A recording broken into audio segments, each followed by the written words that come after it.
Hello, I'm Dr. Angie McCartney. And I'm Ruth McCartney. Welcome to TeaFlix, where each episode's intimate conversation features a fascinating guest across the spectrum of Beatles world, pop culture, Grammy winners, the music industry, chefs, producers, music stars, actors, and more. So bottoms up and join us as they spill the tea on TeaFlix. And it says, we are live once again. Jolly good. Happy Tuesday, our little TeaFlix warriors all over the world. How is everybody doing? Hopefully you're not being flooded or boiled to death. Oh, I know. But don't forget, TeaFlix is brought to you by Mrs. McCartney's Teas, which can be served as iced tea also. Iced tea, yeah. Cool, don't you know? So our guest this morning is an old friend of ours, and very, very honored to know him, and that he's carved out the time in his schedule to be on TeaFlix today it made my month. Is beyond belief. So this gentleman named John Ferraro is a highly respected LA-based drummer, percussionist, and recording musician and producer whose versatile career has encompassed pop, rock, jazz, R&B, country, big band, film, television, and live theatrical performance. He was born in Waterbury, Connecticut, and he began playing drums at the age of just 5. Can you imagine? Music was a part of his upbringing with a trumpet-playing father and a pianist mother. After the family relocated to Southern California, he developed his skills through school ensembles, marching bands, talent competitions, and his own traditional jazz group. He later attended Orange Coast College and California State University, Long Beach, where he studied business administration, which is always such a great thing for a musician to have, while taking music performance classes and earning honors as an instrumentalist. John's first major professional engagement was performing at Disneyland as part of the entertainment created for the newly opened Space Mountain attraction. He subsequently became one of Southern California's most dependable and adaptable professional drummers, equally comfortable supporting a vocalist, driving a jazz ensemble, or bringing precision and energy to a large-scale concert production. Among the highlights of his career was working with international superstar Barry Manilow, and Ferraro also performed on Manilow recordings, including tracks associated with the '82 album Here Comes the Night, and he also traveled around the world with him. John's combination of technical skill, musical sensitivity, and disciplined showmanship made him ideally suited to Manilow and many other touring artists' sophisticated concert productions. He also maintained an exclusive musical relationship with Grammy Award-winning guitarist Larry Carlton, touring with him domestically and international over a period of approximately 18 years, which is almost hard to believe since John is only 23. Yeah. He later toured throughout Europe, Asia, and the Americas with legendary composer Burt Bacharach, helping bring Bacharach's celebrated catalog of songs to audiences around the globe. Throughout his career, John has performed or recorded with an extraordinary roster of artists, including the aforementioned Burt Bacharach, George Benson, Linda Ronstadt, Aaron Neville, Robin Ford, David Benoit, Randy Crawford, Steve Lukather, Albert Lee, Carl Anderson, Carl Verheyen, Kirk Whalum, Michael Cimbello, Eddie Van Halen, Tak Matsumoto, and the one and only Rod Stewart. His studio work includes contributions to Stewart's celebrated series of recordings devoted to the Great American Songbook. Beyond the concert stage, Ferraro has built an extensive body of work in film, television, advertising, and theater. His credits include performing in the acclaimed Los Angeles production of The Lion King at the Pantages Theater, and contributing to music to the television series Frasier, and working as a session musician on numerous television programs, motion pictures, music libraries, and national advertising campaigns. Known as a groove-oriented and song-supporting musician, John Ferraro approaches every performance with the belief that the drummer's responsibility is to serve the music and ensemble as a whole. He has recently worn his producer's hat since he's off the road for a little bit with Biff and the All-Stars, which we'll talk about, Biff Baby All-Stars, which we'll talk about very soon. And it is my extreme honor and pleasure to welcome today Mr. John Ferraro. Hi, John. Hello, John. Hi, Andy. Hi, Ruth. Thanks for inviting me to be part of the show. I'm honored and privileged to be here with you guys today. Thank you. Absolutely. Delighted. So let's start at the very beginning. Here we go. And has questions. There will be questions. There will be questions. Yeah, there may be a quiz. You will ask the questions. So there you go. Okay, fine. Yeah. Well, John, we're delighted, first of all, that you could join us. And when did you begin playing drums? It's 5 years old, I read somewhere. Is that right? It's pretty darn close since, it was always, music was always in the household back in the home, Waterbury, Connecticut. And none of my immediate relatives were professional. I think there was some generational people that played orchestra music, like 2 or 3 generations back. So maybe they were playing with orchestra, but the idea of drumming and music and rhythms, just that nervous, kind of energy. I was always on the pots and pans, and then they say, okay, maybe this kid's got something. So along that journey, I was fortunate to have parents that, honored the, the support system to be able to get me lessons and get started. And they made me start on piano, which I'm extremely, grateful for, because that's, to me, it's the complete instrument. You got melody, rhythm, and harmony. So, the piano players have it all, and just to understand chords, I mean, I'd be hard pressed to sit down and sight read a chart because I don't keep up the chops, but it gave me a foundation to understand music. And then a certain episodes of a certain popular TV show a few years later would occur on Sunday evenings here with a gentleman out of New York, Mr. Ed Sullivan. Oh, I've heard of him. The lovely lads would beg my mom and dad, could we stay up to watch the Beatles? So that was, had a huge imprint of like, whoa, what's this? So that was early on in my development and, the appreciation. But all along the way, the records in the house was everything from, Dave Brubeck, Take 5. And then also that was kind of, mainstream instrumental music. Yes. And then just to tie that story together, many years later, when I was performing with David Benoit down at Humphreys in San Diego, it was a double bill with David Benoit and Dave Brubeck. So they had the 2 pianos.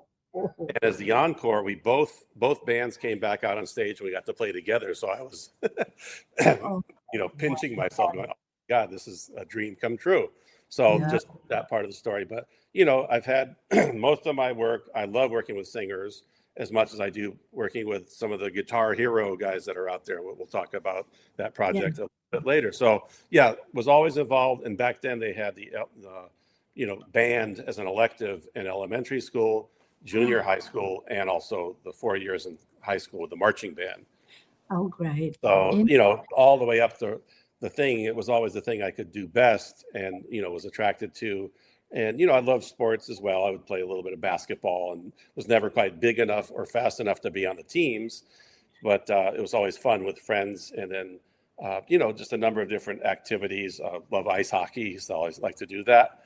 But back, the history part, I was under some really great teachers and mentors with different friends that we can talk about, but I'll let you ask the questions. That's fascinating. I love Humphreys, by the way, one of my favorite venues. Yes. Love that place. It is great. Yeah. There's so many of those little mom and pop hole in the walls still all over the place. I do hope people are still getting out and supporting live music from the Coach House down there, where you are, and all the Canyon clubs and the Saban and, they're finding it really hard. And, I think everybody is now with the price of everything. It is what it is. Yes. But the opportunity to go out and see a live band, like when you were playing with Nick Marischal and we would be there. Yeah, with Nick, sure. I mean, it was just, Martin and I felt guilty of getting paid for a night off, Oh, no, it was fun. Yeah, we loved having you guys there, and you helped facilitate all those opportunities for us to get to the recordings, to do the live broadcast, or the videos, streams and things, and the live performances. We had the chance to open for a lot of those fun groups that were legacy bands. The Association, I think we did a couple of times. And, I think, was it a version of the Temptations, or there was a group? Yeah, the Temps. Gosh. Yeah. The list was long. We had, probably said the Spinners, one of Martin's favorite. That's the right. And my God, it just goes. The list goes on. So exactly. Albert Lee too, your fellow countryman. Albert Lee, your friend. Sweetheart. I was amazed how tiny he is, Albert Lee. I know. Sized. It was like but such a humble gentleman, and as are all of you in the Nick Marischal band. I mean, you think about you on drums, and then we had Andrew Ford, later Travis Cole, Larry's kid on bass. The amazing Quinn Johnson on piano, who's now out with Christopher Cross and Toto, and the legendary Greg Matheson on B3. I And, know. Nick Marichal, who's incredibly talented, would always say to me after every show, I'm still pinching myself that I get to play with these guys. No, but it was, yeah, we had a lot of fun with that project, and hopefully it'll resume here shortly, down the line. But yeah, everybody, that's part of being in the freelance music scape, That's right. right. That's right. That's right. Mhm. So you were born in Waterbury. You were an East Coast boy, and So you moved from Connecticut to Southern California when you were 11 years old, were you? yes, How did that's that move affect you generally? It was very exciting because my mother's parents were already out here along with her brother. They were out in California, and so it was kind of like, we should probably go there too because of the winters were kind of rough back in the day. So we didn't miss that so much, and then the opportunities of being in SoCal and everything was kind of fresh. I remember vividly the smell of eucalyptus trees, ironically. Oh, Yeah, wow. it was so prevalent. Still on some of the streets close by where we live now. You drive down there and they were empty lots. And a lot of people in LA will make fun of, oh, you live behind the orange curtain. When I was first starting out my career. So you couldn't have a number that back then, I think it was 714 was the zip code. Now it's 949. And then everyone with cell phones has different area codes based on where they got their phone. But that was interesting and growing up here, but the opportunities, like I said, to play at the different band levels was super important. And, a whole new group of friends. I always thought later that if I'd stayed on the East Coast, I wondered if I'd end up in New York City or doing like Broadway shows or, the path would be a little bit different, but somewhat parallel, maybe if it's, the opportunity. So being on the West Coast has proved out to be, you guys love it here. So it'll be, so it's great. Yeah. No, absolutely. I know, every state has problems, including California. But, you look out the window and it's always, 78 degrees and partly boring. Yeah. Oh, yeah. I'll tell you a quick story back to the school thing. So my first day of the fourth grade, I walk in and my parents go, okay, you're putting on a suit. I'm like, okay. I didn't know any better because it was more formal, maybe on the East Coast. So I showed up, I had a full suit on. All the kids had T-shirts, Levi's. Skechers, not Skechers. It's probably even before bands, right? That type of stuff. And so I was just humiliated. So I went home at lunch because I was like around the block, and I said, I have to take this off. I just need play clothes. We used to call it play clothes, after school clothes. Went back, just the pressure was like, oh. So kind of to your point with the question, like how did that affect me? But it was so funny. We laughed about it. They thought they thought they were sending you off to a miniature Harvard on day one.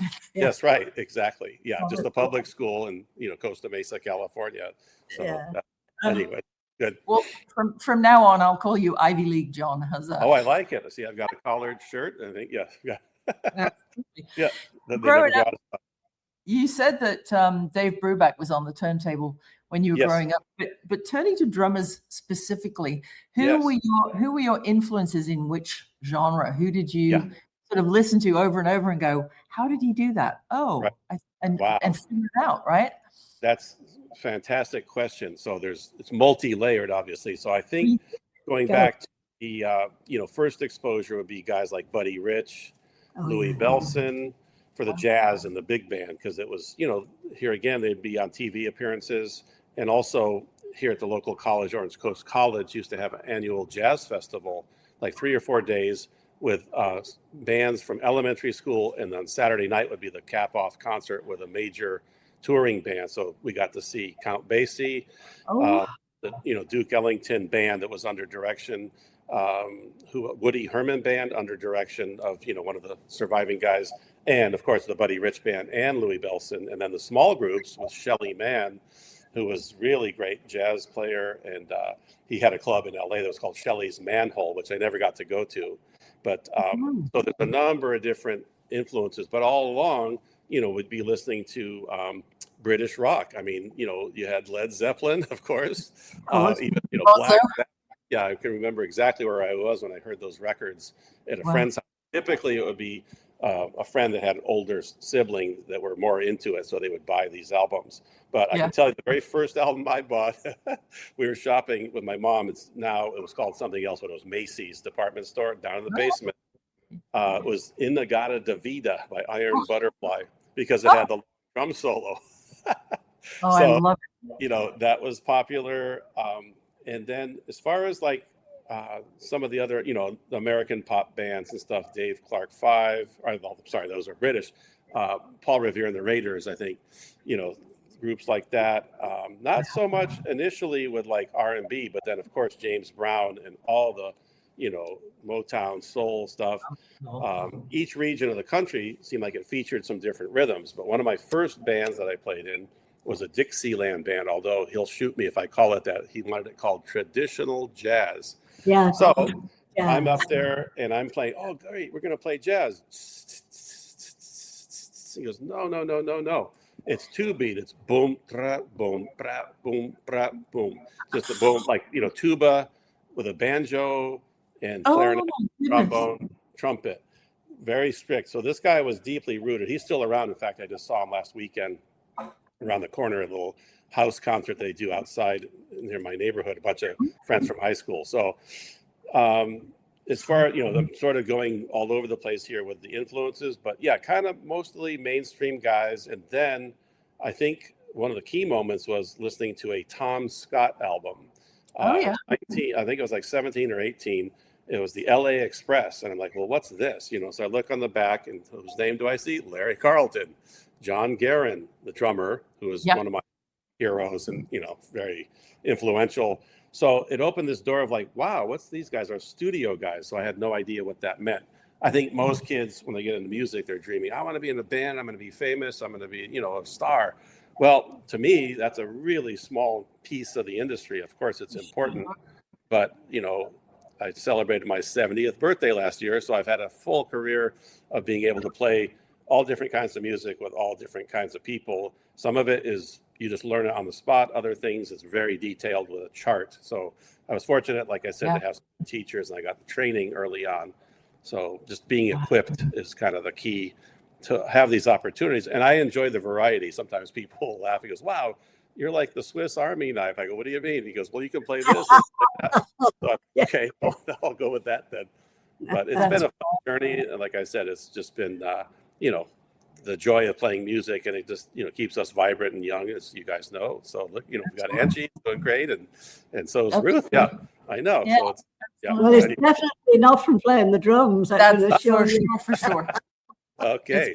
I think it's more like playing the corkscrew. Yeah, there you go. Yeah. The 8-ounce fills keeps her. I like happy. It.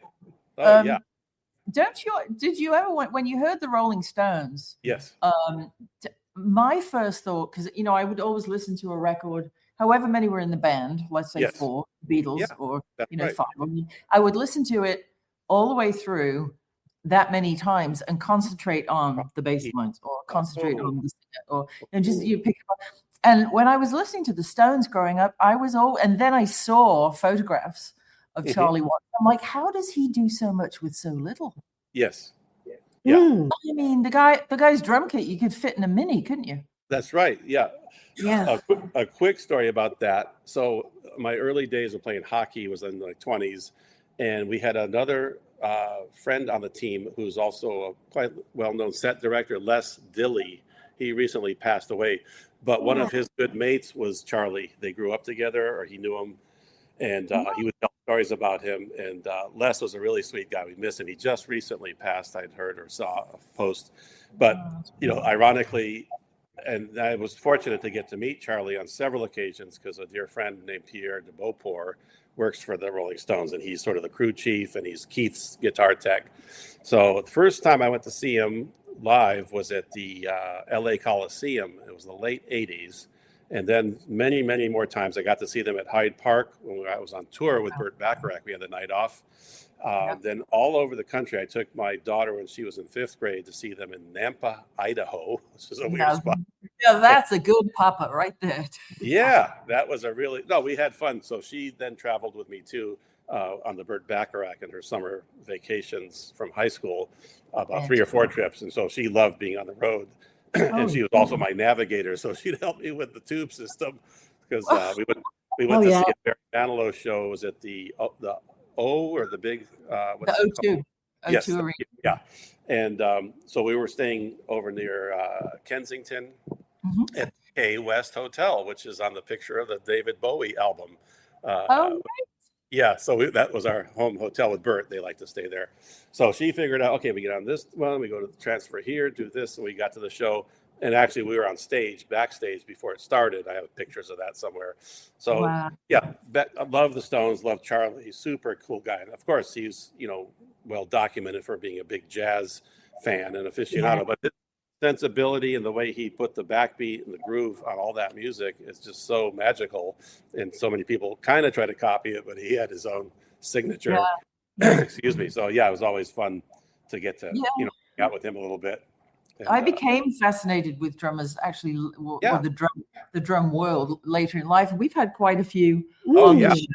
We've had, Rob Shanahan, Mike Portnoy, Herman Matthews, John Ferraro, and who, Martin? Amendola. Oh, Billy Amendola, of course. Yes. Yeah, I mean, it always amazes me that the drummer, unless it's Phil Collins, or Don Henley, they never get the spotlight. And you guys, without a drummer, a band is just crap, isn't it?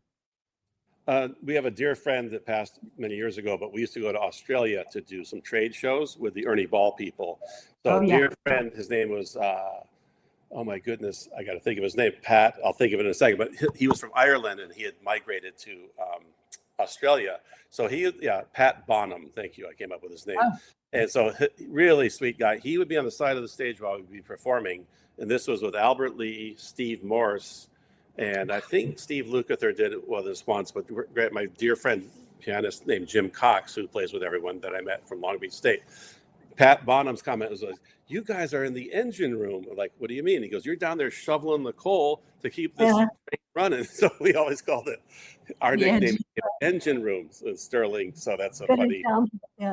He was something like that. But I did want to circle back. Love your comment, Ruth, about listening 4 times to the album and listening to each individual. See, I never kind of did that. I think it was natural to sort of hear things, but then one of the things I urge musicians, drum students, like pick up the other instruments and see what the function is of that while you're playing in a band.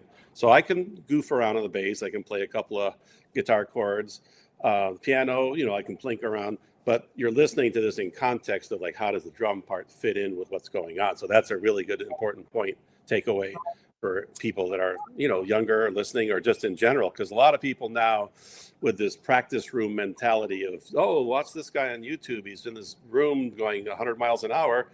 It's like, really? Can you play soft? Can you play at this tempo? Can you play this style? And they have no idea. I mean, they've worked it out so much, but it's 100% them the whole time. Whereas I like to say the pie concept, meaning if it's a 4-piece band, then guess what? We all have a quarter slice of that pie. So, just a way to be, it's very common sense and driven. The most important thing for me is listening, and kind of that'll sort of tell you what you're supposed to do in most of the styles. I mean, I'm sort of right mainstream down the middle. I would say I'm not into like extreme, death rap rock or whatever, or, speed metal. There's things I'm just not going to be able to do. So you don't listen to a lot of 5-Finger Death Punch then? I don't know what it is. Yeah, it's a band my husband Martin loves. Oh, well, that's great. I mean, there's some fantastic music and musicians out there. I just for me, it's kind of more in the mainstream, I guess you would call it, stylistically. But I loved your comment about that. Listening to the record like that. I'm going to start doing that now. Even. To say, okay, good.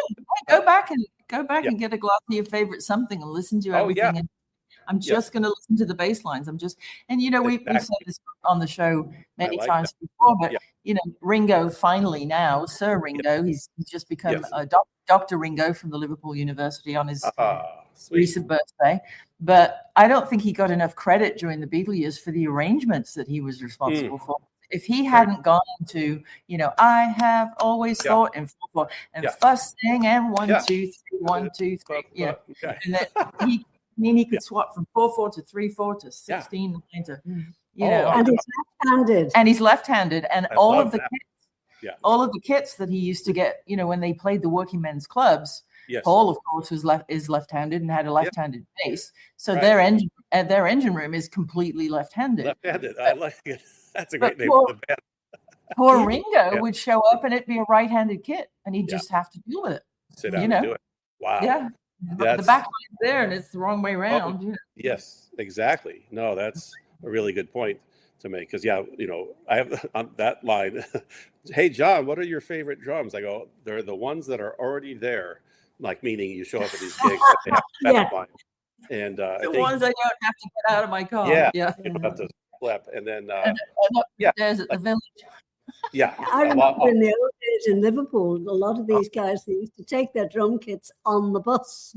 oh yeah, Stairway went up and they'd push them underneath the stairs. yeah, of course. There was no such thing as a drum roadie in those days. No, we had Rod Argent and Colin Blunstone on the show, and they used to go on the bus with all their gear to their very first gigs. The To next Argent. gig. Yeah. Crazy. We would Our call friend- it drums du jour. So that was like, Yeah, am I gonna yeah. play? I don't know yet. We haven't got to the venue, and we'll see what they have. Yeah.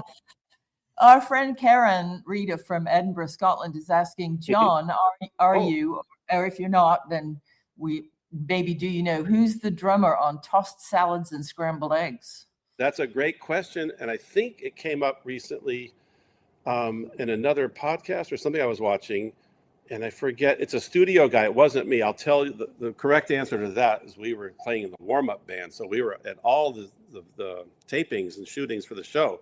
So we would play all kinds of music in between the set changes. And so the last thing we'd wait for the cue at the end of the night, and that's our show. And then boom, we'd play the theme song. So we played that theme song every time we did the show. But, And for those who are listening, tell everybody the theme song you're talking about. Tossed salad and scrambled eggs. I don't know the lyric for it, but it's kind of a jazzy ditty. And obviously we just played it. We had a saxophone, guitar, bass, keyboard, drums in the warm-up band. A dear friend, Bob Feldman, was the bass player. And he had worked years ago with Dionne Warwick and a bunch of different, like kind of the early days of the smooth jazz was what it's called now. So Bob was our leader. Then we decided people, like 250 people would be in the audience. They had a comedian. And so people would come and the big line was, hey, so where are you from? Oh, we're from, Maine. So we'd go, da, da, da, da, da, da, da, da, da. Maine. It's just like being silly.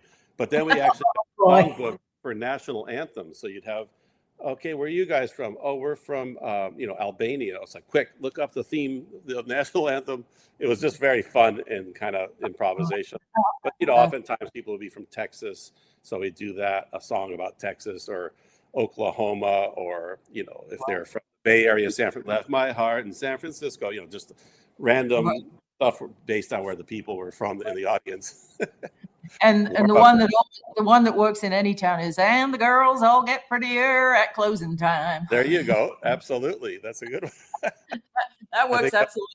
Anyway. Wasn't that Joe Namath, the famous New York Jets football player? I think that was one of his lines too. Yeah. Was it really? Oh, yeah. That is Something like that. God. Yeah. So do you remember the first occasion when you were paid to play the drums? You thought, good gracious, I might actually make a living at this. Exactly. Right. And that was also a big, I'll just tell you what would it be? Concern was like, oh, well, wait a minute. If you guys get paid, then you're considered professional. So you lose your amateur status. But I mean, I don't know how or where they would be tracking it. It wasn't like, okay, you're 11 years old and you're playing at a, surf party, playing surf music. We used to do that too. And there, they never got paid, maybe the idea of a tip jar, but I can think the very first time I got paid was either one of two things, and it was with the same group. So it would have been this Dixieland traditional jazz group, the Back Bay Jazz Band. And it was either at a pizza parlor gig that we had, or it was at Santa Anita. We were hired for a private party. We were set up in the center of the racetrack for a really fun thing. And so, at the end of the thing, the people that had hired us came over with a stack of cash. We're like, wow, this is great. So I guess I'm a professional now, but we're still in elementary school, junior high school. Wouldn't have been able to necessarily survive on that. But it's, the idea of that was like, yeah, this is fun. I like doing what I'm doing. And then, wait, there's a chance to, make some money. Well. Yeah. Sure. Somebody, So Peter Gorman is asking, any memories or favorite things or tricks or wrinkles about Carmine? Carmine, I heard him do a clinic years ago when I was first starting with Larry. So I would have been about 22 or 23. And it was at Valley Arts, which was a guitar store over there in Studio City. And they had a really cool shop. And so he did a clinic. I think he was by himself. And he was talking about sort of playing a beat. And he was giving Ringo credit for the beat, but he talked about how he adapted it for something. But the other takeaway with Carmine, who I, met him, but he wouldn't know me from, the next guy on the street. But in Modern Drummer magazine, they'd have, look, so-and-so is playing Zildjian cymbals. Wow, that's cool. Look, this guy's playing Ludwig drums. Oh, wow, cool. And he would be in the magazine so many times, but every few issues or sort of cyclically, you'd see him change to a different thing. I'm like, wow, well, what's he doing now? He's playing this drum set. Now he's playing that thing. So he's always had the support of the industry, which is important. He's sort of, for me, because I get Modern Drummer occasionally, he became the Shaquille O'Neal of the drum business, right? I love a good way to put it. Exactly. I love those commercials with Shaquille. He's got all these funny, he's everywhere.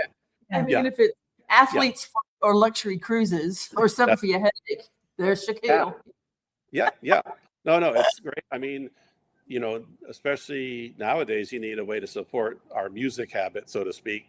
And, the companies, I've been very fortunate and blessed to have a number of different companies, over the years that have, been very supportive with backline gear. We talked about, hey, guess what? I've got a gig in Thailand. Oh, shoot, where's the DW rep? Email, yep, you got a kit. It's all set up. Oh, we're going here. I'll tell you, the backline companies, the worldwide support. And then you've got a number of other little boutique, instrument manufacturers too. So they'll have a select group, but then, ideally you want to be able to travel with your gear, which quite honestly, there's good gear everywhere you go. So it's very difficult. Things get lost. It's just challenging. And plus the expense, oftentimes, especially with a jazz situation, I don't think they're going to want to pay the extra cartage, especially for the upright bass guys. They have to buy another seat for their instrument sometimes. Yes. I mean, I've been in production a long time, as you know, so these are things that I'm familiar with. But I guess when people show up in a Tokyo jazz club and see, Kevin Latow or Carol Welsman or Steve Tyrell or somebody, they don't look at the instruments and go, was that flown over here, or did they rent it locally, or how much does that drum kit pay? Or, and I mean, you're right. Certainly never going to schlep the grand piano. So why would you schlep the rest, right? Even, the club here locally, the Baked Potato in LA, they have a couple of different kits. I think they got Yamaha stuff for those guys that are playing, then DW, and they may even have had some, different brands. If guys, a Pearl kit, I think I remember Dennis Chambers was playing there or something. They needed a kit for him. Gretsch drums, they're all these companies are legacy companies. They're all doing a great job of making great instruments. And so, it's never been better. I mean, in my opinion, there's so many good options. But then, turn around and you'll play like on a kit that's kind of crappy, but if the engineer knows what he's doing, he makes it sound amazing. I did a session just yesterday, and I'll leave names out of it, but it's a house kit, and it's literally like an entry-level kit. And I walked in the control room, I go, oh my God, listen how good this sounds. This guy had a bunch of his mics, and, he knows the room. So it was really easy to get a great sound real quickly. I brought my own snare and cymbals. And then, each guy is going to have a different touch on the instrument when you're hitting the drum. One time I was at a studio called Conway, and I think we were working on Rod Stewart stuff. So I was in one room, and then across the hall in the other room was John Robinson, who's quite well known, JR is huge. Professional. So I poked my head in there and looked at his stuff, and he came in and poked his head in mine, sat down, played on my kit. It sounded completely different. Like, whoa, because he's a big guy and he, definitely can hit the drum. It gets a great sound. And his kit was big for me because it was really spread out. The dimensions. Each guy's got a thing, but it was fun just to hear the sounds. Like, oh, okay, I see what he's doing, and the choice of drum heads. I mean, we get off to the geek world of like, hey, the joke about the IQ of I have an IQ of 160. Oh, really? Yeah, I'm a rocket scientist. Then down the line. So, hey, my IQ is 60. Oh, really? What size drumsticks do you use? Sorry. Lovely. Oh, God. Are you familiar with Gary Astridge? Don't think so by name, but yeah, go ahead. He's not a drummer, but he is Ringo's. He's Sir Ringo's archivist. Yeah. And he was here a couple of weeks ago for brunch, and we have his book. It's called Beats and Threads. Yes. Next time we do a gig together, I'll bring the book with you tomorrow. It's just fantastic, and he has gone back all the way through from the first Pearl kit to what he's playing now, and he's found them. He's found the owners. He's photographed them. He's archived them. And Ringo, very wisely, owns all of the clothes from Sgt. Pepper and everything, and they're all dry cleaned, sitting in a climate controlled warehouse. That's and fantastic. So Gary Astridge and Ringo put this book together called Beats and Threads. It's fabulous. It's a coffee table book. It's a couple $100, but it's well worth it if you're into that kind of thing. Ross Harris is asking, was the Crusher? The Crusher. Yeah, that's his nickname. But go ahead. Yeah, I'll let you ask the question. Ross is asking, was Tony Williams an influence on your playing? Oh, yes, of course. And he still is. Hey, Ross, thanks for tuning in. I'll tell you the quick story about Ross in a second. So, yeah, Tony, I got exposed to from another friend. I was already, I think, at junior college and heard an album called Miles Davis 4 and More. It's a live recording. And I was just listening to the cymbal playing alone. I was like, oh, my God, what's going on here? And just his energy and the way he progressed throughout his career is completely inspirational. I can put on the recordings. Unfortunately, he passed several years ago at a gallbladder removal in the hospital, I think, and something happened in the Bay Area. But wow, I got to see him perform live several times. And in fact, Ross would have been in the audience down there in the South Bay. There was a club where it was the VSOP band reunion. And man, oh man, did it sound amazing. And he just had so much control and personality, and also played at is the Catalina's bar. Another fabulous joint. Yeah, right here in LA. And then a fun story about this. So it's 1978, and we're playing some jazz festival at the Santa Monica Civic. And it's a couple of different groups. I'm playing with Larry Carlton, and we're on earlier. But the sound check, we're there for that. And it's an all-star band with Chick Corea, Stanley Clark, Tony Williams, and there may have been like a horn player, but I don't remember. But they were playing some sort of song, and then somebody requested Tony to like do something different, and it was like kind of a loud rock song. So I think he was just kind of messing around. So he picks up the brushes, and he's just kind of doing his little thing back there. It's almost like the big, the bird. But I mean, we were all like kind of blown away. But Greg will tell this story too, because Greg Matheson was playing with us with Larry, and I think Tony came up to him and said, "Hey man, I'd like you to join my band." So if he ever comes on the show, you can ask him about that. But back to Ross Harris, real quick. Ross showed up my senior year of high school here in Newport Beach, California, all the way from Hewlett Harbor, Long Island. I'm trying to say it. Long Island.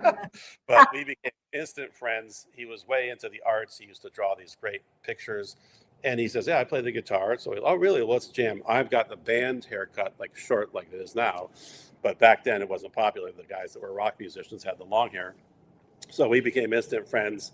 Played music all along our life. In fact, we had a fun gig last week down here in Orange County on Thursday night, just a fun little, dance gig with a bunch of cover tunes with a really fun band. So thanks, Crush, for tuning in. And of course, Tony Williams is an important member of my influence. Yeah. And how did he get the nickname the Crusher? We were playing sports, like, flag football and stuff. And he's a pretty good sized guy. Or basketball. So he would like just grab you and give you the crunch holder, like, "God, you're crushing me." So he became, the nickname was the Crusher. So I think that's one reason, yeah. But he was always, joking around and having a lot of fun. And that's at least the crushing name came from love and affection. I had different visions of him picking up, small cars and putting them into, dustbins or something. Oh, well, he, might be strong enough to do that. I mean, he's a big frame guy. And I think, we would play like different sports, I think softball league, but yeah, I can, touch football or, flag football where you're supposed to, you're not tackling people because no one's wearing pads. But, he would, if you wanted to slow you down, he would just put the clamps or the binders on you and you'd be stuck. So it was fun. The Crusher, yeah. So you started out, obviously, as you said, you were getting paid when you were in what, 5th or 6th grade, and you were in local bands. Yeah. Yeah. So when was the breakthrough that helped you progress from, playing locally to becoming a sought after professional touring and session musician? What was the big break for you? Or did it just happen organically? No, okay, so let's see. Let me think about this. It's kind of multi-pronged, but I'll kind of condense it. So, we're playing at Orange Coast College, and a lot of the guys that were doing writing for TV, Alf Clausen, The Simpsons, Sure. Frank Rosolino, real famous trombonist, they'd come down and rehearse the band. So that was a great launching pad just to meet the different professionals. Shelley Mann, we talked about earlier, he came down and was a judge for the jazz festival. He helped me out with my ride cymbal pattern. I was doing something that I didn't know. It was like doing ding-to-ding, ding-to-ding, ding-to-ding, like a heavy accent on 2 and 4. And he goes, no, he goes, just try this. It was a really kind gesture. He goes, just even it out so it's ding, ding, ding, ding, ding, ding, ding. So it's got this forward motion with a quarter note pulse. I'm like, oh, wow. So I had to really think about it, work on it. But I met him through some other friends here locally, Lido Island. There's the family, the Marshall family. It was Jack Marshall was the father, and he was responsible for the music for the Munsters TV show. Yep. So he wrote all that music, TV music, and then his other friend was Howard Roberts, a really well-known jazz guitarist. And then I guess it was a relative or cousin, Christopher Parkening, who's like a classical guitarist. So that family was around. And the oldest brother, Frank Marshall, does all the Hollywood movies with Spielberg and his wife, Kathleen Kennedy. Yes. And then Phil is right behind him. He's a composer. In fact, I have a session with him tomorrow. We're doing an underscore for a movie he's working on. So it should be a lot of fun. But we've done tons of live gigs, a lot of commercials in the early days. And then his youngest brother is Matt Marshall. Matt plays bass, and he plays around town with a band called the Sarcastics. And then there's also in between his sister Sally, but I don't think she does any musical stuff. I've never heard her perform. But yeah, that family is great. Wow. So back to, I'm at Long Beach State. There's a jazz festival in Oakland, Berkeley, California. So we take the bus up. Everyone's on the bus. We're goofing around. It's Thursday. We get there on Friday. Saturday are the performances. So Sunday morning, we're staying up till 2 a.m. It's like, geez, I don't want to get on that bus. And a couple of guys, hey, let's see if there's a flight. It was PSA was the airline back in the day out of Oakland. So 7 a.m. All right, I'll go for it. Let's go for it. So we get the ticket, fly back into Orange County. We're exhausted. The guys go home. I go home and I'm resting, taking a nap. I'm still living at my parents' house here. I was in college. And the phone rings, landline, and it's my friend Carlos Rios, who's a really great guitarist with Gino Vanelli. He's out with Lionel Richie. I think he's currently touring with Stevie Nicks. Shout out to Carlos. He's a lefty too. But he goes, hey, John, we're playing up. What are you doing today? I'm like, nothing. I just got back from this trip. We've got a 4:00 start over at the Redondo Beach. It's on the pier. I forgot the name of the club. So I show up, and it's a sax player that became well-known, Richard Elliott. He does a lot of jazz. Yeah. So we're there, and we're playing, and we're jamming, and all of a sudden, Larry Carlton walks in. I go, uh-oh. So I didn't know he was there. And Larry knew Carlos was good friends with Steve Carlton, Larry's cousin. So they invited him to come down. Well, little did I know, I'll capsulize this, Larry was looking for a drummer, but I didn't know that. So we get done with the gig. He goes, hey, you guys want to come up and jam at my house? I'm like, what? Sure. We went over to Carlos' house, had tacos. His mom made some really good food. And it's like 10 o'clock at night now. And I'd been up, at 3 or 4 hours sleep to catch that plane. So we drive all the way up to the Hollywood Hills. He had the house up there. We did, a jam session. He got my number, and we, called me back twice to seal the deal. Was with Abe Laboriel, senior on bass. And then Pops Popwell, who was the bass player with the Crusaders. And Greg was there. That's the first time I met Greg, and it's like complete stranger. I'm like, hey, guys. So I passed the audition. I'd like to thank you on behalf of the band, and I hope we've passed the audition. I think that's a Ringo. I don't do a very good accent. Please forgive me. That was pretty good. Not bad. I passed the test, and that, like, ding, you're in, the Hollywood approval. So from then on, things were blossoming. But prior to that, I worked back to Long Beach State. Another dear friend, Michael Higgins, guitarist. introduced me to my friend Dave Murata, who's a great bass player. Dave ended up playing with Gino Vanelli, and we were in the Carl Verheyen band for a number of years, tons of sessions. And, so I got to meet him, because they were looking for a drummer for the Space Mountain stage you talked about. It was yes, a big show that was first season for that. And yeah, it just kind of intertwines, the old school, just networking, and somebody knows somebody that knows, the degrees of separation. So I had a really strong footprint right off the bat. And I didn't realize Larry, had auditioned quite a few guys, but I would have never known about it, the audition. And if I had taken the bus ride home, I would have missed that boat. That was a huge moment, I guess. Just a quick. Sometimes the red, you have to follow the red thread of your gut instinct of where the universe is pointing you. It may make no sense at the time.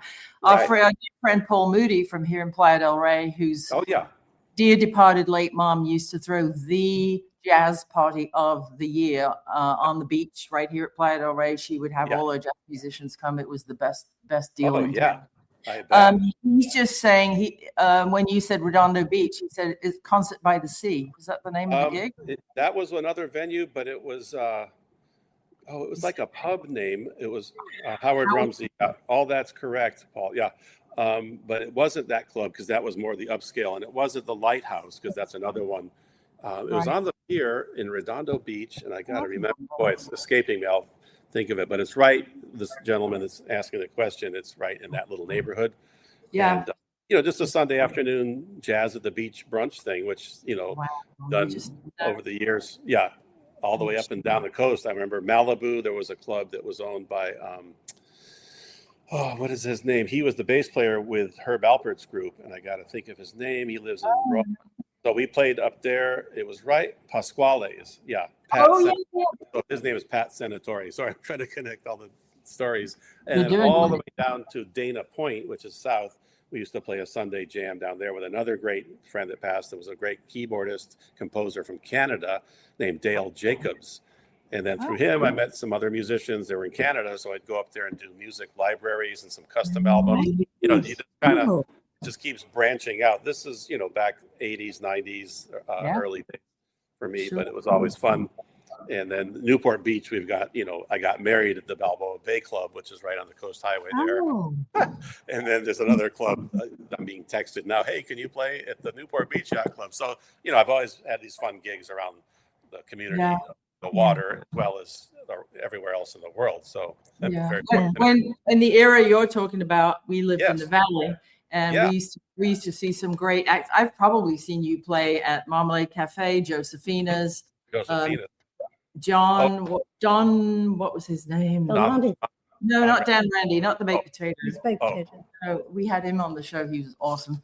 There was another club right kind of opposite the Marmalade, on the same side as Marmalade and opposite Josefina's. It was a restaurant. Anyway, they used to have. So I'm sure I've probably seen you play. Somewhere in the 80s. I just didn't know you then, Yeah.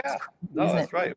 Well, just goes to show you've just got to get out the house, love, occasionally. That's part of it. But I think also tying it in from like a musical standpoint, I remember seeing clinics with guys like Roy Burns, who was a great drummer. He owns a company called Aquarian. He passed, but his thing was like, look, you're in the club, you're playing, you're the only guy that matters. If there's look out in the audience, like, oh my God, Greg Bissonette is here. Oh, look, this guy's here, that guy. You get panicked. It's like, well, no, right now I'm up here playing and they're here to check it out. So it's, it's kind of fun to just be confident enough to say, okay, don't, but I would get panicked. I go, oh no, look who's here. These guys, it's early in my 20s, especially, you don't know, trial by fire kind of, and everyone wants to, be appreciated, which I think the drum community for the most part is very camaraderie and a lot of, brotherhood kind of things. Other instruments, maybe not. So like lead trumpet players, they're so highly wound that, oh man, that guy sucks. I put better than that guy. There's a little bit more of that clash. Trombone are the same. They're really mellow. Most of the bass players are like that. Guitar, it's always a funny, the story. Like, how do you get the guitar player to turn down? Put a sheet of music in front of them, because then it's like, I don't know how to read it. What do you call a lead guitar player whose girlfriend just dumped him? Homeless. Right, exactly. Yeah. I remember when we did a gig, one of the gigs where the Nick Marichal band, with you opened for the Immediate Family. Yes. Leland Sklar, Danny Korchmar, Love all of Russ those Kunkel. guys, and Yeah, Russ Kunkel. Nice Russ enough to Kunkel, he sat out in the front and watched you guys open the show. Mhm. And obviously you've known him for years, but he came to me as the sort of busybody manager-esque person. Yeah. And you guys had just finished, and I brought out the champagne bag, and Russ Kunkel came to me and he said, I'd like to go back and shake John's hand and congratulate him on a great set. Is he receiving visitors? And I'm like, dude, you're kidding. You're Russ Kunkel. Wait a minute. He's the drum royalty. I'm just along for the ride. Absolutely. Yeah. But so gentlemanly of him to say, has he come off the, has he come down off the show yet? I'd like to say a few Is words. he I'd like receiving? It sounds like receiving royalty. visitors. I'm like, dude, it's the Canyon Club. Just it's the Come on in. Yeah. And so that real quick, while we're talking about that, did another show. So Russ was he goes, just play my kit. Don't worry about it. I'm like, really? Because, it's just a convenience, but he didn't have to do that. And he had everything dialed in perfectly. And then, if you recall, there was another time with Nick's group that we opened for Danny Serafine, the Chicago CTA, his own project. Same thing. Danny goes, man, it's fine. Just go ahead and play my kit. No worries. I'm like, wow. So he's a real sweet. All these guys, like I said, that drummer community thing is a real deal. So, just try to lift each other up, to be supportive. So that I'm glad you talked about that. No, it was amazing. You did a lot of world touring too. Yes.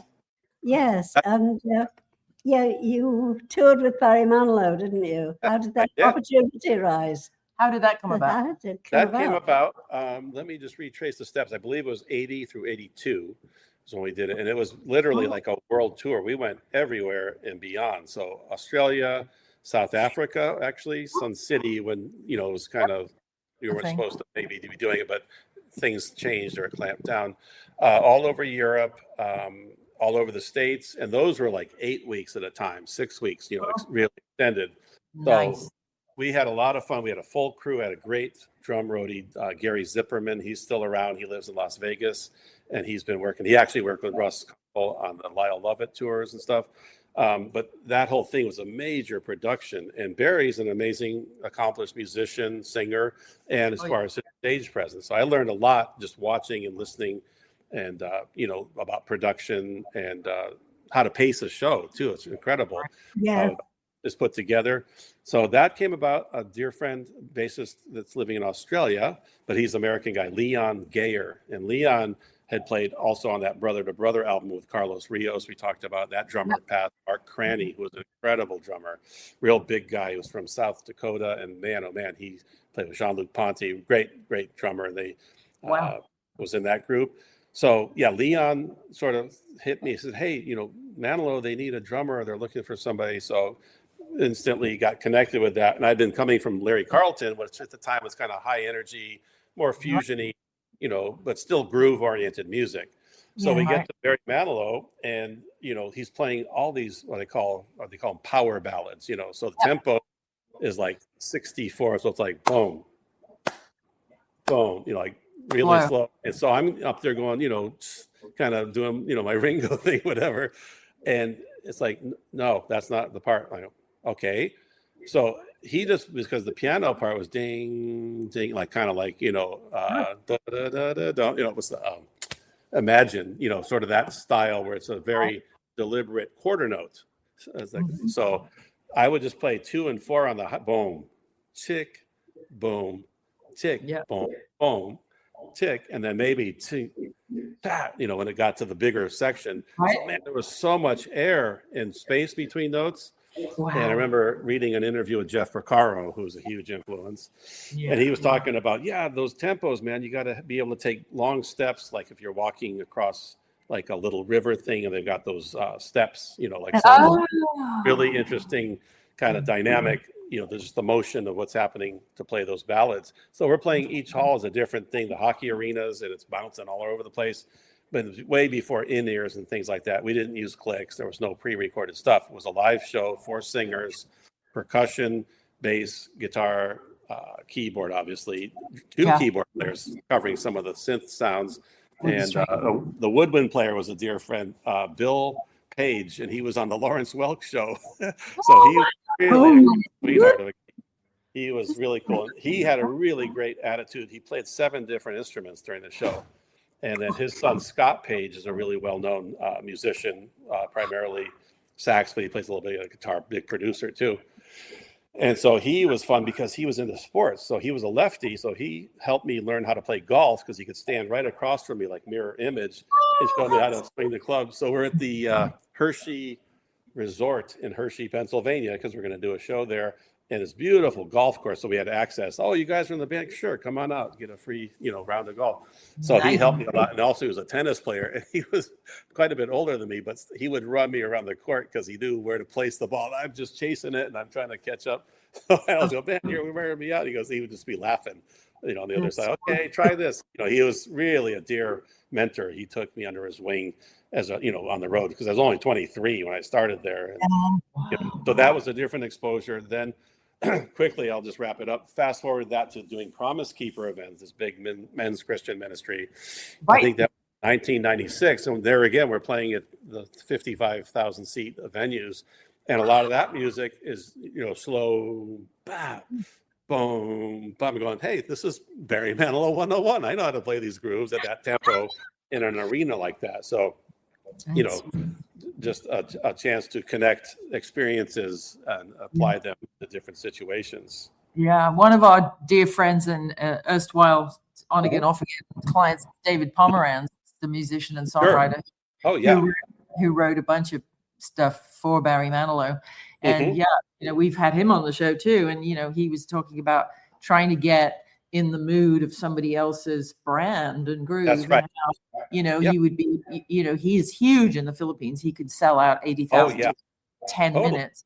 Yep. And, but they grew up on that kind of music. So, depending upon where you're touring in the world, I suppose, informs the set list, right? Definitely. Yeah. And also to that point with Burt Bacharach, we would go to every summer, we would go to Europe and we'd be hubbing out of London and then go up to the different areas. One time we went all the way from London to Tel Aviv to do a show. Only 4.5 hours. Yeah, my daughter was traveling with me that time. So my wife was like, okay, make sure, you take care of her. So we had the day off and they go, guys, you want to go see Jerusalem? So a number of us, they rented a bus, the tour guide, and it was incredible. So we're in the Austrian hospice. It's like this building. They had those big marble slippery steps. And so she had flip-flops on or something. And she had her kids. So whoop, boom, she falls and she goes, oh, I kind of hurt my wrist. Sure enough, she fractured it. So we get in the cab, go right around the corner to the little hospital, immediate service, and all them, they all speak English, the doctors. And so she was, but my wife, we're in the hotel, we're on FaceTime and we're sitting down. And she goes, oh, so how's it going? Well, pretty good. She holds up the cast on her arm. Like, oh, well, what happened? I was so panicked I was going to get chewed out. But Karen, my wife, okay, well, yeah, well. So as soon as we got home, everything was fine. It was late summer, and then her golf coach, she was on the golf team, got a little upset. Wait, you're not going to be able to start with the team? She had to back into it, but she did. Oh, boy. Well, I hope she got Burt Bacharach to sign her cast. Yes, she did. Oh, yeah. No, I think she still has it. And then the first time I hope she still has it. Yeah.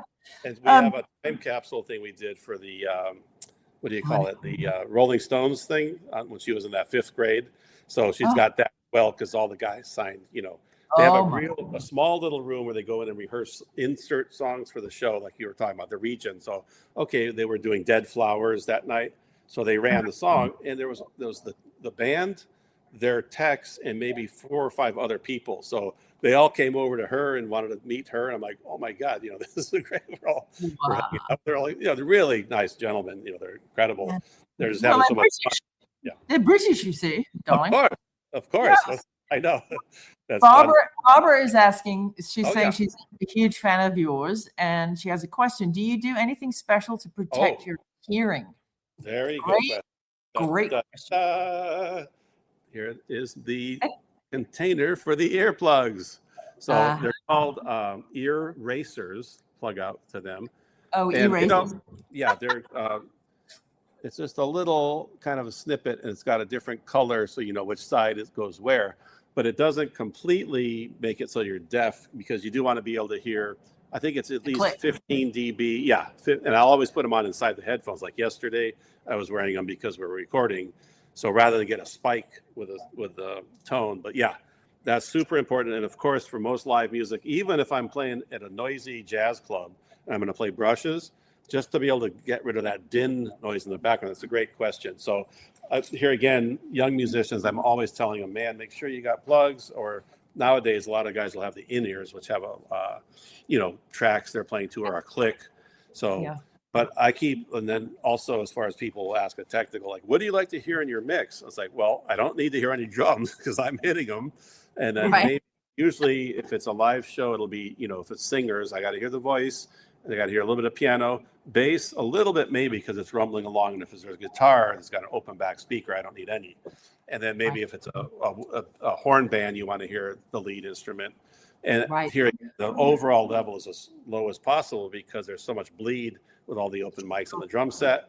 You don't want to create this cycle of feedback. I'm sure, Ruth, you performed been less than perfect sound.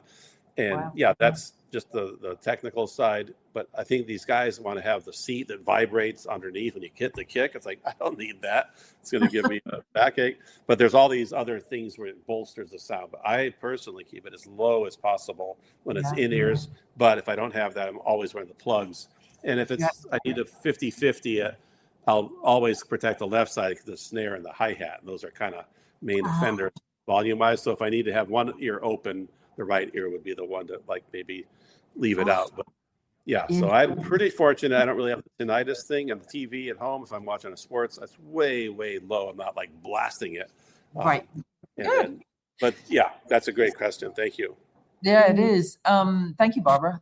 So you've been up to lately. So Biff Baby and the Old Stars. Tell us about who's in the band. What's the project? Where can people find it? Okay. Good question there. Sterling Ball is his name, and that's Ernie's youngest son. So there was Sherwood Ball, and Sherwood unfortunately passed away many years ago, but Sherwood was the voice of all the Toyota commercials you heard. Right now, 36 months and 2,000 cashback. So he had a really distinctive voice. He got to perform and record with David Foster and Jay Graydon. They had that project. Always writing songs, always doing great live gigs, just a huge voice, a huge personality. I'm sure I miss him. And then Sterling is the youngest son, but Sterling is running, he's the senior vice president of Ernie Ball. So real quick circle back, his grandmother, when I was playing at the Balboa Bay Club, I was still probably in junior high school, Dee Dee Ball, and she played the piano. So it was just me and her playing piano. So that was another professional gig at an early age. And I guess their relative wrote When Irish Eyes Are Smiling, Ernest R. Ball, When Irish Eyes Are Smiling. He was a composer. So there's a deep lineage with that family of musical talent and skill. So Sterling, I met in junior high, and he was this really big personality. And, here again, he had the long hair because he was playing rock bands, and I'm in the marching band with a short military haircut. But we became great friends as soon as we were done with high school because I was, not standoffish. It was a different circle of musicians, the guys that played lunchtime concerts, and then I was in the marching band. So as soon as we were done with high school, we started jamming a little bit and had this idea to put together a band. It was called Biff Baby. That was one of his nicknames, Biff Sterling's nickname, Biff Baby's All-Stars.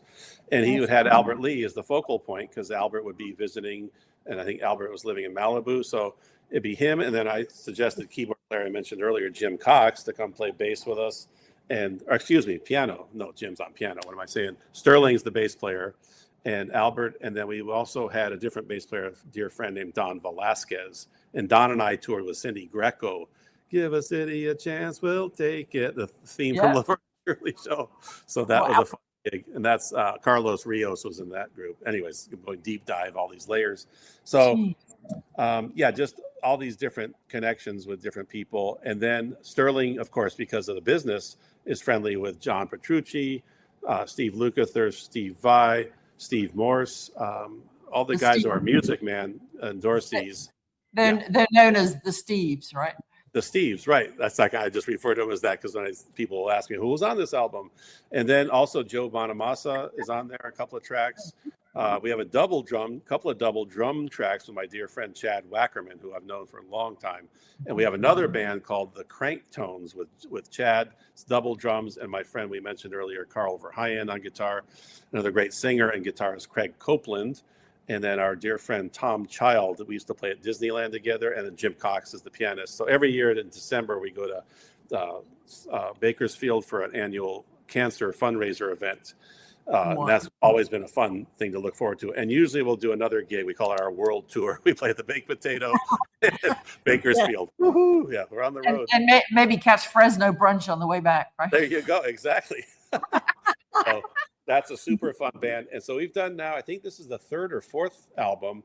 It just started out kind of as a whim. My other friend, Dave Murata, who's a great bassist, sort of inspired him because we'd be playing these live shows for their fundraiser events. Sterling's youngest son, Casey Leiball, who's a really talented classical guitarist, and now he's doing film, had a thing called polycystic kidney disease. Yeah. So we started raising money with these golf tournaments that were done the week after the NAMM show, and it was a big, PGA Tour had an event out in the desert. So we had Brad Paisley perform with us, the guys, Huey Lewis, Lukather was a regular. Steve Morris played with us many times. Albert Lee, and it was well attended and well supported. And they raised well over, like $2 million for UCLA research for the kidney disease. So Sterling, the hero, he gave his son, one of his kidneys. So.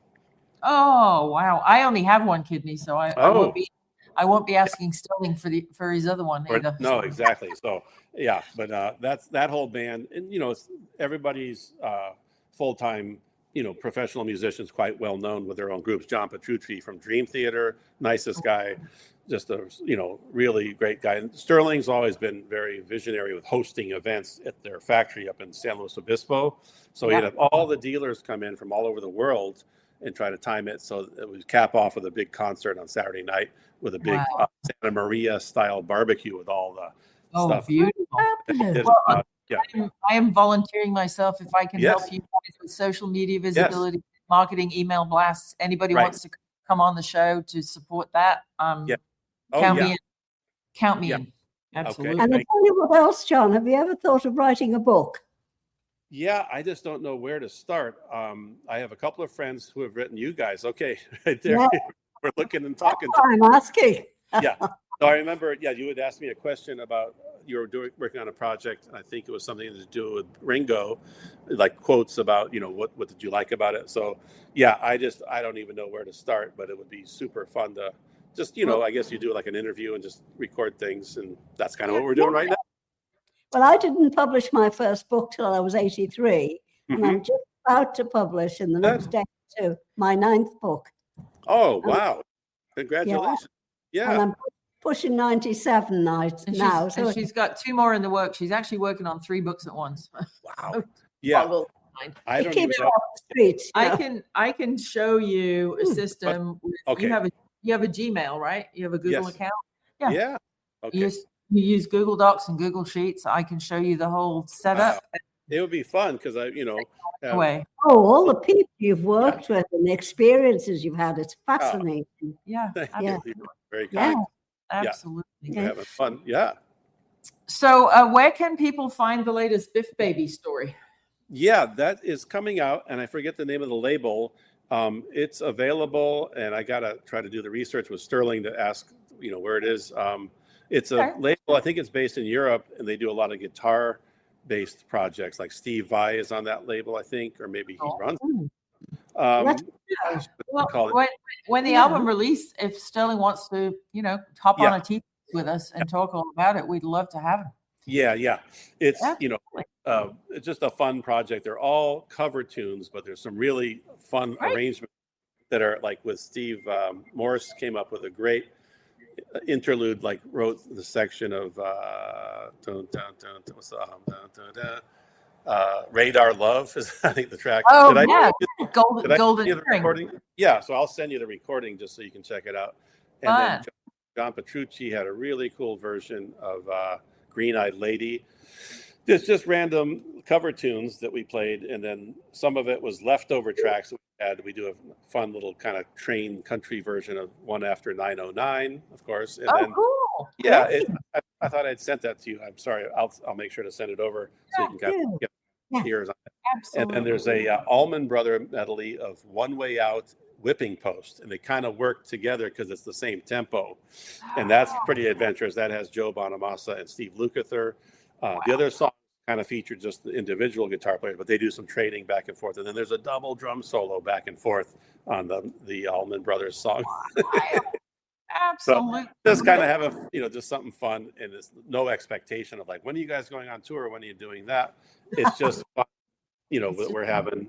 And just because everybody does it, and we track the songs kind of locally, but then we send the files to everyone if they're traveling. Or Steve, I think Steve Morris is in Florida. John Petrucci, I think, is in New York, and then Albert Lee is on there, of course. Another guy named Blues Sarceno, really great guitarist. He does a lot of library stuff and music here. He's based in LA. Yeah, so it's just kind of a little fun project. No vocals, unfortunately, but it's all featuring these, guitar virtuoso guys. So sure. Yeah. That sounds fabulous. I'll get the detail on that. When it's released, we'd love to do a release party on TeaFlix. Spill some tea and break some news. That's I right. can't thank you enough for your time today. I know I can My hear. privilege, pleasure to join you guys. Be invited. And what you may not know is that one of Angie's 9 books is a limerick book called Mrs. McCartney's Liverpool Limericks. Oh, yes. And other random Irish haikus. So she put pen to paper this morning, and if you're sitting comfortably, we will sign out with a specific John Ferraro limerick. Do you want to count it in, Madame? Yes. 1, 2, 3. Ferraro's the guy who keeps time, whatever the tempo or rhyme. With many a star and gigs near and far, his drumming makes all their shows climb. Ta-da! Whoa, I'm honored. Great. Thank you. Wow, Angie, that's absolutely. How fun. You'll be in the next book of rhymes of limericks. Yeah. Absolutely. Volume 2 limericks. See, and the crowd and the crowd goes wild. Yeah. Thanks again. Lovely. And this will, if you're watching on Facebook, this will be on YouTube later. If you're watching on YouTube, please, I hate to ask it, but please subscribe. It helps us to keep these shows and the guests coming. And like and share and tell your friends. And we will see you all of a sudden on the next TeaFlix Tuesday with Dr. Angie McCartney, the world's oldest podcaster, and me, the nosy one. Oh, see you guys soon. Great team, you guys. I really appreciate it. Thank you, John. Thank you, John Ferraro. Bye-bye. Bye-bye. Ciao.